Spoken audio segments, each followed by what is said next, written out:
ఇంట్లో వీడికి ప్రశాంతత ఉండదు, అలాగే కలెక్టర్లకు ప్రశాంతంగా ఉండదు, పోలీసు డిపార్ట్మెంట్కు నిద్రనే ఉండదు, ప్రశాంతత అనేటువంటిది. కల్తీ రంగాన్ని చూసేటువంటి వారికైతే అసలు వారు ఇంకా గట్టి ప్రయత్నం చెయ్యాలి. కల్తీలు రాజ్యమేలుతాయి. కల్తీ అనేటువంటిది ప్రతి చోట వస్తుంది. అది నివారించవలసిన బాధ్యత ఖచ్చితంగా ప్రభుత్వం మీద ఉంటుంది. ఇక ఈసారి ఎండలు 50 డిగ్రీలు అనేటువంటిది కామన్ థింగ్ గా మారిపోతుంది. కాబట్టి విద్యుత్తు వినియోగం అనేటువంటిది రాష్ట్రానికి కొంత బాగా అవసరమయ్యేటువంటి నెలలో ఇప్పుడు రాబోయేటువంటి రోజులు కూడా. ఆగ్నేయ తూర్పు దేశాల్లో ఖచ్చితంగా భూకంపాలు కానీ మొదలైనవి రావచ్చు. నవంబర్ 10 నుండి సంవత్సరం చివరి వరకు సింహరాశిలో కుజస్తంభనం జరుగుతోంది. సెప్టెంబర్ 18 నుండి అక్టోబర్ 15 వరకు కర్కాటక రాశిలో కుజ గురువుల కలయిక జరుగుతోంది. అంటే ప్రాకృతిక ఉపద్రవములను సూచిస్తూ ఉన్నది. ఎక్కడో ఒక చోట ప్రపంచంలో సునామీ భూకంపాలు వచ్చే అవకాశం ఉంది. ఇంకొక విషయం, ఈ సంవత్సరం గురువు 3 రాశులకు మారుతూ ఉన్నాడు. అందులో గురువుకు రాహుకేతువు సంబంధం ఎప్పుడూ యోగ్యమైనటువంటిది కాదు. దానికి ప్రమాణం చెబుతోంది జ్యోతిష్ శాస్త్ర గ్రంథం. గురునా సారినావాపి రాహుయుక్తే ధవాషికి యోగశ్చండాలనయోయం రాజా రాష్ట్ర వినాశనం. ఈ అవయోగం అనేటువంటిది సింహ గురువుతో రాహుకాల సంయోగం చేసి 31 అక్టోబర్ నుండి 6 డిసెంబర్ వరకు, జనవరి 25 నుండి జూన్ 26 వరకు గురుచండాల యోగం. దక్షిణం వైపు పరిపాలించేటువంటి ముఖ్యమంత్రులందరూ కూడా బాగా జాగ్రత్తగా ఉండవలసినటువంటి విధానాన్ని ఈ గురుచండాల యోగాది సూచన ఇస్తున్నది. ఎందుకంటే గురువే ఈ సంవత్సరం రాజయ్యాడు కాబట్టి ఎప్పుడు కూడా మంచి ఆలోచించడం, మంచి చెయ్యటానికి కంకణం కట్టుకోవడం, నిరంతరం ధర్మాన్ని కాపాడటానికి అస్మదీయులను కూడా పక్కన పెట్టేటువంటి ఒక అద్భుతమైన ధర్మ నిరంకుశత్వం అనేటువంటిది కనుక రాజుకు ఉంటే తప్పకుండా ఈ సంవత్సరం రాజుకు తిరుగులేదు అనేటువంటిది శాస్త్రం చెబుతోంది. అతిచారగతే జీవే వక్రస్తాపి శనైశ్చర హాహాకారం జగత్సర్వం దుర్మిక్షం ప్రేతరాట దిశి.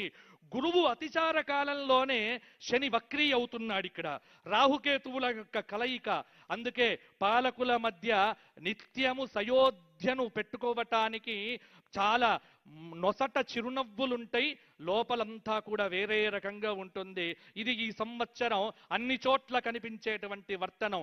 నోరు ముందర చిరునవ్వులు చూసి మాత్రం మీరు పొంగిపోకండి, లోపల చూసి ఆలోచన చెయ్యండి. కాబట్టి జాగ్రత్తగా ఉండాలి. ఈ సంవత్సరం పశుపాలకుడు సాక్షాత్తు గోపాలకుడయ్యాడు.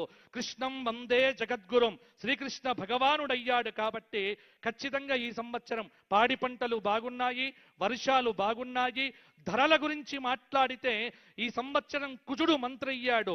ఎక్కడ లేకున్నా తెలంగాణలో అద్భుతంగా హైదరాబాదుకు ఈ సంవత్సరం రియల్ ఎస్టేట్ అనేటువంటిది గత సంవత్సరం కంటే మెరుగు కాబోతోంది. భూమికి సంబంధించినటువంటి కొంత అభివృద్ధి అనేటువంటిది ఈ సంవత్సరం తప్పకుండా కనిపిస్తుంది. ఎక్సెస్ మనీ ఉన్నటువంటి వాళ్ళే భూమి కొనుక్కోండి తప్ప రుణాలు చేసి భూములు కొనుక్కోవడం మాత్రం మంచిది కాదు అనేటువంటిది పంచాంగం చెబుతోంది. అలాగే ఇంకొక మాట కూడా మనం ఈసారి గమనించవలసినటువంటిది ఏమిటి, విందులు తగ్గించండి. తెలంగాణలో ఏది మాట్లాడినా ధావత్ క్యా హే, ధావత్ ధావత్ ధావత్, నో ధావత్. ధావత్తులు వద్దు, అందరు ఇంట్లో తినండి, చక్కగా ఉండండి. ఎందుకంటే ఈ సంవత్సరము విపరీతమైనటువంటి రేట్లు పెరుగుతాయి, ధరలు బాగా పెరగవచ్చు.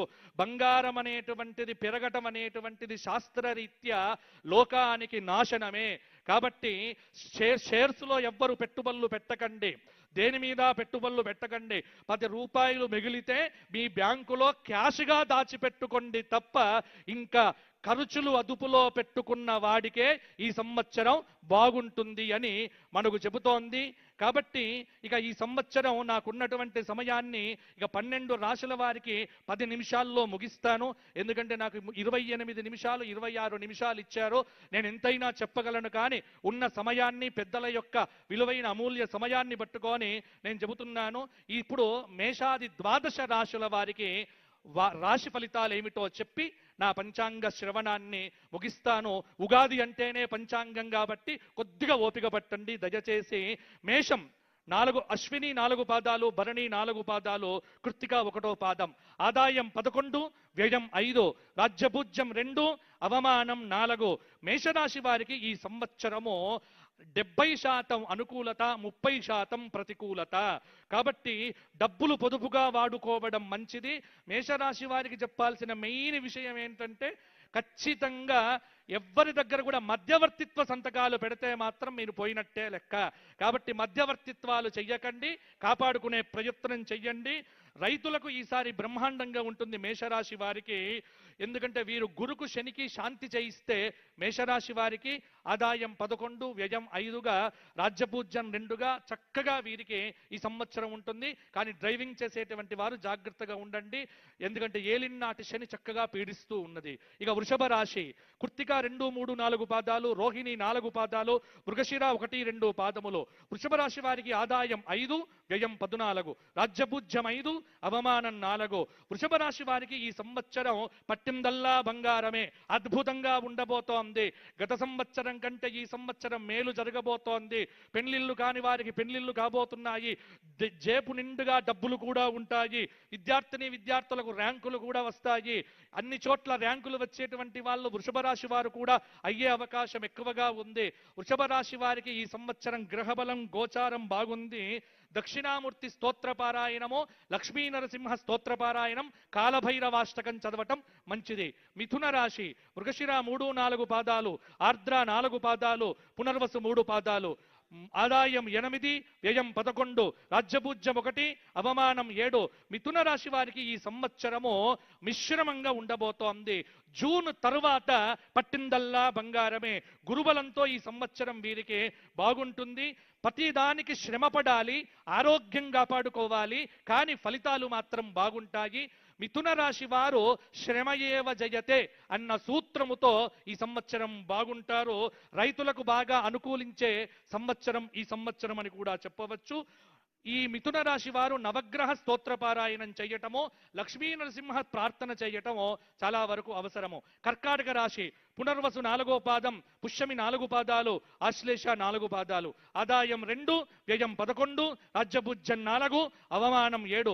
కర్కాటక రాశి వారికి ఈ సంవత్సరము 60% మంచి ఫలితాలు, 40% కొంత ప్రతికూల ఫలితాలు.